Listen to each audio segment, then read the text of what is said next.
et que vous écriviez avec tel ou tel stylo ne donne pas les droits à Waterman, par exemple, de pouvoir dire que c'est vous qui avez écrit. Parce que là, on est bien dans cette question. Est-ce que c'est un outil ou est-ce qu'on lui reconnaît un autre statut? Et là, je sens que ça se plaide. En tout cas, actuellement, pour la plupart des entreprises qui utilisent des IA génératives, les contenus qui sont générés par leurs IA génératives sont totalement libres de droit. C'est-à-dire que ça n'appartient à personne officiellement. Donc il y a des agences à La Réunion, par exemple, qui ont généré des images avec Midjourney. Moi, si je veux les utiliser, alors que c'est des images qui sont vendues à des clients, je pourrais très bien les utiliser parce qu'ils n'ont aucun moyen actuellement en tout cas. Encore une fois, après il y a la propriété, mais le problème c'est que ces outils tournent ailleurs. Donc c'est des outils dans le cloud, et normalement l'une des règles c'est que du coup un outil dans le cloud, c'est l'endroit dans lequel l'outil tourne qui est censé du coup définir l'une des règles.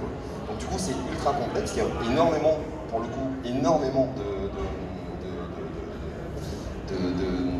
d'appels justement de gens qui se posent cette question-là, et pour le moment, personne n'a la réponse claire et nette. L'Europe est en train de travailler à fond dessus justement pour poser un cadre, mais avec toujours cette problématique on ne sait pas trop en fait.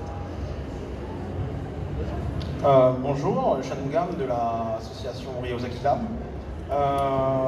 Déjà dans la question, vous avez mis comment l'intelligence artificielle transforme notre approche dans le cinéma, etc. Ce serait plutôt l'intelligence artificielle générative dans votre cas. Et ma question est la suivante, que ce soit l'intelligence artificielle ou les nouvelles technologies qu'on a en ce moment, que ce soit blockchain ou IoT, on est dans une transformation numérique de l'entreprise. Et normalement, tout ça devrait donner lieu à l'émergence de nouveaux métiers. Et finalement, est-ce que ces IA génératives n'écrèment pas le métier dans lequel il est appliqué? Prenons par exemple tout ce qui est communication. Est-ce que finalement, ça ne permettrait pas de recentrer le travail sur le fond même, par exemple pour une création d'un contenu visuel, revenir directement sur la vision de l'auteur? C'est-à-dire même si, parce que l'outil peut être un frein, mais là, si l'outil n'est pas un frein, l'imagination n'a pas de limite. Moi, je pense que l'imagination n'a pas de limite et que c'est qu'un simple outil, même si on peut lui prêter beaucoup de vertus.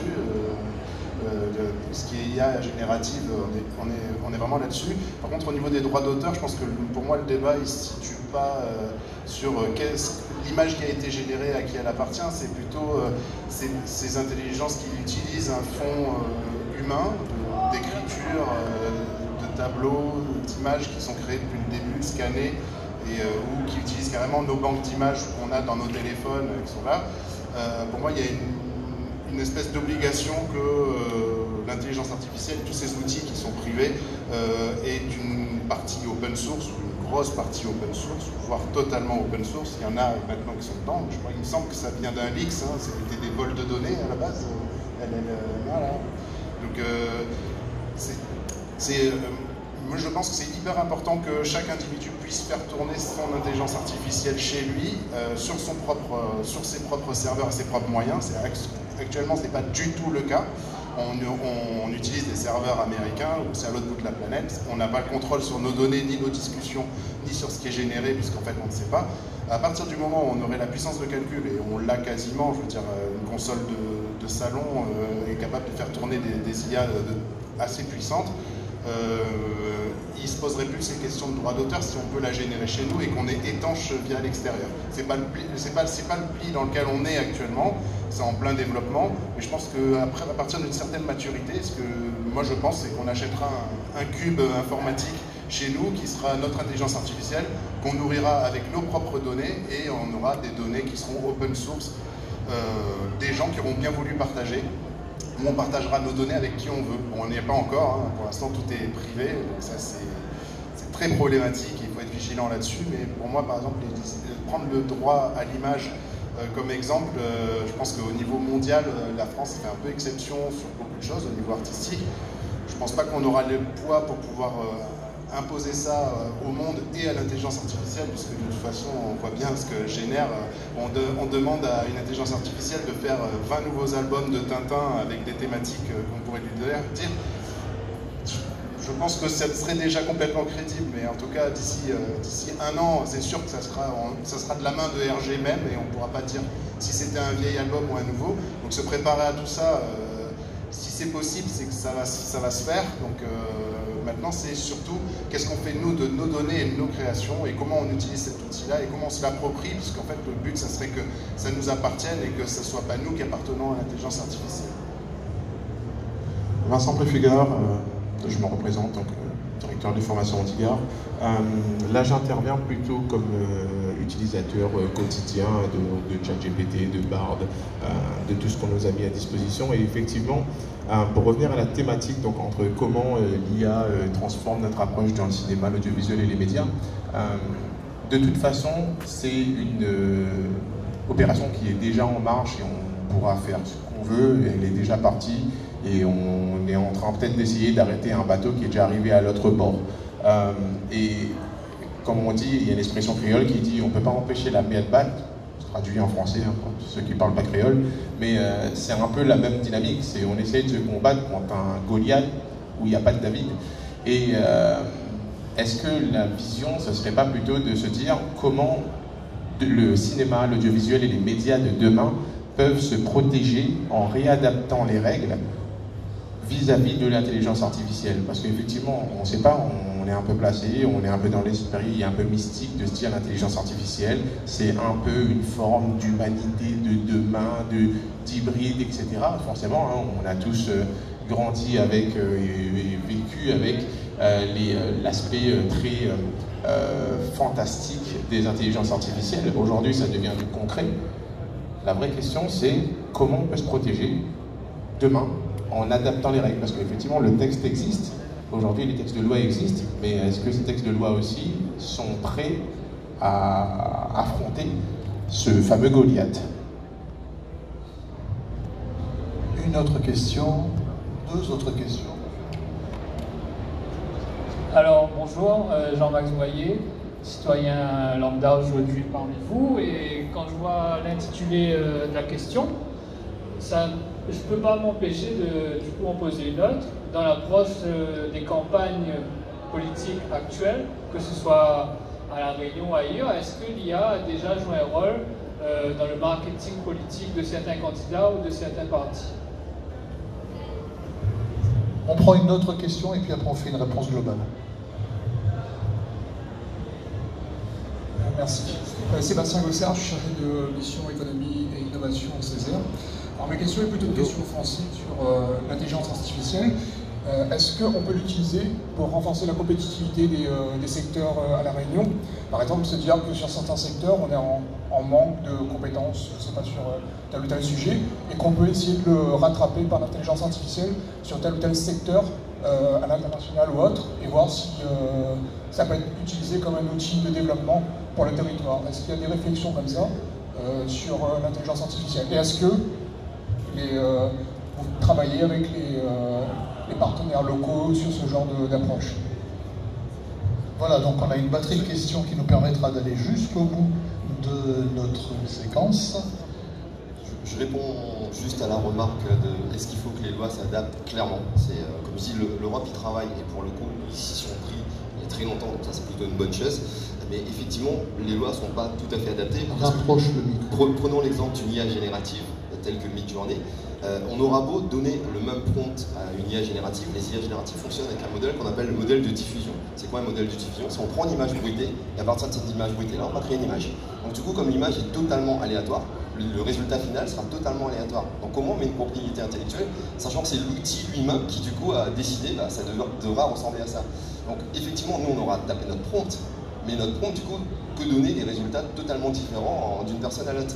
Donc c'est très compliqué de se dire, bah oui mais c'était mon prompt au final, c'est moi qui ai dit je veux un Père Noël devant un sapin, parce qu'au final, même en tapant la même chose, le résultat peut être totalement différent d'une personne à l'autre. Donc il va falloir réfléchir à ça, comment on adapte justement l'idée que la création vient de nous, la création vient pas de nous, jusqu'à quel stade c'est nous qui l'avons conçu. Donc c'est hyper compliqué, donc il va falloir s'adapter, et après du coup, la question, c'était pas pour moi, je pense que c'est plus pour les Alors, je renvoie quand même cette problématique. Il faudrait repartir dans nos écrits. Cette question s'est déjà posée en matière d'art au moment de la question des multiples, lorsqu'on a commencé à faire de la lithographie, parce que c'était la même problématique. Est-ce qu'on considère que des lithographies sont des œuvres originales, ou est-ce qu'on considère qu'elles Donc la question, il y a déjà des réponses qui ont été abordées sur ces problématiques et qu'on peut traiter en parallélisme de forme. C'est très complexe. Sur les autres questions... Moi, je veux bien répondre à la question sur l'innovation, effectivement. Bon, à La Réunion, on met en place des écosystèmes d'incubation qui permettent de prendre des prototypes de recherche et puis de les faire valider par un incubateur et ensuite qu'ils deviennent pour des startups en incubation. Et en fait, on peut tout à fait imaginer de pouvoir utiliser l'IA pour pouvoir accompagner ce processus d'innovation qui part des usages, donc non pas des technologies, mais on va mettre l'usager au centre des nouveaux services à développer. Je prends un exemple, on veut développer tout ce qui tourne autour de la gestuelle à La Réunion, par exemple, pour l'artisanat, pour développer l'apprentissage de culinaire, savoir-faire culinaire, ou alors pour jouer de la musique ou faire du sport. On peut imaginer donc d'utiliser le multimédia, le cinéma, pour pouvoir mettre en œuvre des avatars 3D qui jouent un maître, hein, que ce soit dans un domaine de cuisine artisanale ou musicale. Et puis l'objectif, ça va être de pouvoir mimer le maître pour reproduire donc, son geste. Donc on peut imaginer effectivement des domaines d'intérêt nouveaux pour développer des nouveaux services dans le domaine de l'éducation. En gros, une production de répétition de savoir-faire assisté. Moi, je vais essayer de juste compléter un peu la question de citoyen lambda sur est-ce que ça a été utilisé d'un point de vue marketing. Ça va permettre juste de comprendre qu'on a tellement de data à traiter pour que ce soit, ne serait-ce que Facebook, pendant un cas concret et ancien. On a des comportements, ça fait depuis un moment, hein, il y a des affaires qui sont sorties aux États-Unis, donc c'est plus du tout un secret pour personne.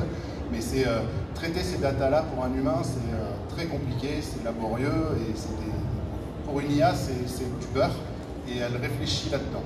Donc pour moi, tout ce qui va être du marketing, là on parle plus des œuvres d'art et ces choses-là, mais pour ce qui va être de fabriquer des habitudes de consommation ou faire de la campagne électorale.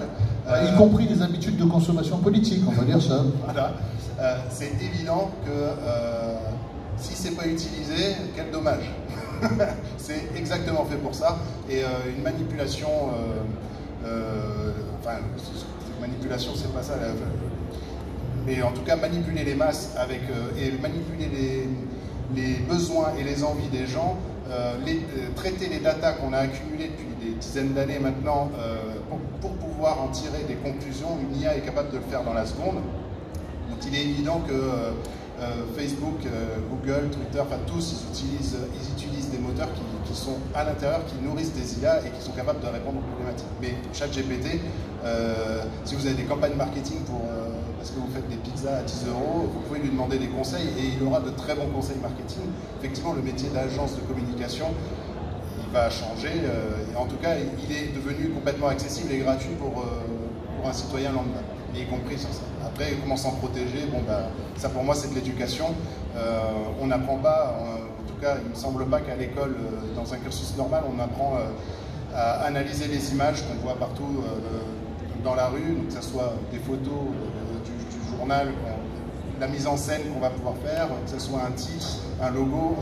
On n'apprend pas à décrypter ça à l'école, c'est bien dommage. Mais il y a des associations qui le font en matière d'éducation populaire et qui font de l'éducation en médias.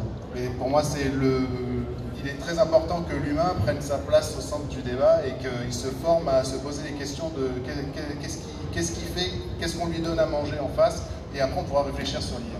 Mais alors c'est une vraie question. Après je vous passe la parole pour vos conclusions respectives, et on avait commencé par... donc on va cette fois-ci commencer par Noël. Mais est-ce qu'on a répondu à toutes vos questions d'abord ? En fait, c'est sur la politique, simplement, c'est ce que disait Abel dans le prolongement, c'est qu'en fait, l'IA intervient déjà depuis longtemps, par exemple, sur la constitution des listes électorales. C'est pas un secret, bon, c'est le cas souvent aux États-Unis aussi, ça fait polémique, effectivement, mais l'intelligence artificielle est présente déjà dans la constitution des listes électorales. Et puis actuellement, on a une élection présidentielle pas très loin de chez nous, à 2 heures d'avion. Et bien, le président sortant utilise beaucoup l'intelligence artificielle pour sa campagne, et je crois que c'est ce qu'il a fait avancer ces derniers jours et ces dernières semaines. Et puis c'est vrai que si, au lieu d'envoyer 90 personnes photographier toutes les listes électorales entre le premier et le deuxième tour pour aller solliciter ceux qui n'ont pas vu voter, on pouvait le traiter en 40 secondes, qui résisterait à la tentation?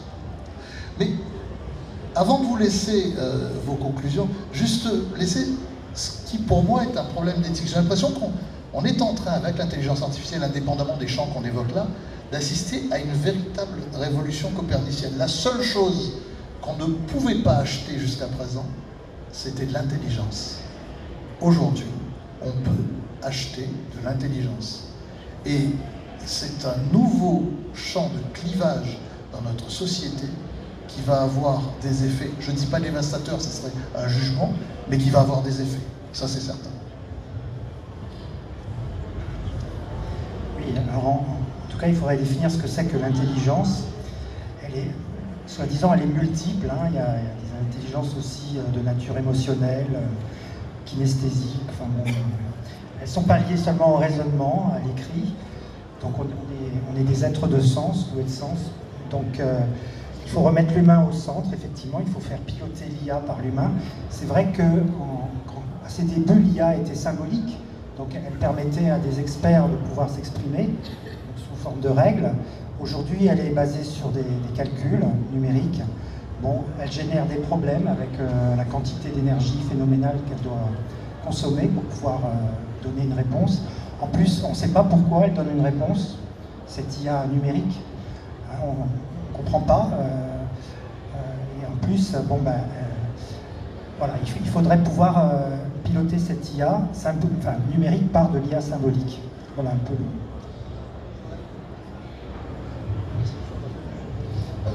Du coup, la conclusion reste la même que l'introduction. En gros, on est en plein dans un bouleversement. Donc, les médias, le cinéma, les jeux vidéo sont aussi dans ce bouleversement-là.